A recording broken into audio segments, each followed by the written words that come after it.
ধলাই জেলার অন্তর্গত কমলপুর মহকুমার ৪৬ নং সুরমা কেন্দ্রের রাস্তার বেহাল অবস্থার কারণে শুক্রবার ৩টি স্থানে পথ অবরোধে বসে এলাকাবাসী।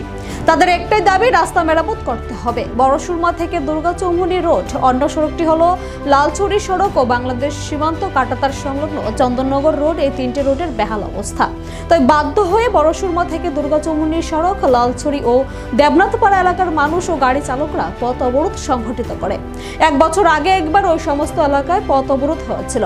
তখন প্রতিশ্রুতি দেওয়া হয়েছিল যে রাস্তা মেরামত করে দেওয়া হবে, কিন্তু 1 বছর অতিক্রান্ত হয়ে গেলেও তারপরও রাস্তা মেরামতের কোনো আভাস নেই, যার ফলে দুর্ভোগ পোহাতে হচ্ছে পথ চলতি মানুষ থেকে গাড়ি চালকদের। অবরোধস্থলে পৌঁছায় পুলিশ কর্মীরা। পথ অবরোধ করছি আজকে 1 বছর যাবৎ। আমরা এই রাস্তাটা বেহাল অবস্থা, 10 কিলোমিটার জায়গা। আমরা এদিকে যান চলাচল করতে গিয়ে অসুবিধা হয়, মমস্যা রুগী লইয়া যাইতে গিয়ে অসুবিধা হয়। প্রায় একটা গাড়ি গেলে একজন সাধারণ লোক রাস্তা দিয়ে চলাফেরা করতে গিয়ে খুব অসুবিধা হয়।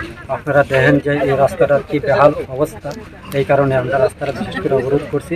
আমরা চাই আমরা রাস্তাটা অতি সত্বর মেরামত করার লাগে আমরা পিডব্লিউডি দপ্তরের দ্বারা বিনম্রভাবে অনুরোধ করতেছি। আমরা রাস্তাটা এটা কোন জায়গায় পথ অবরোধ করলেন? এটা বড় সুরমা। বড় সুরমা। ঠিক 1 বছর আগে আপনারা পথ অবরোধ করেছিলেন রাস্তার জন্য।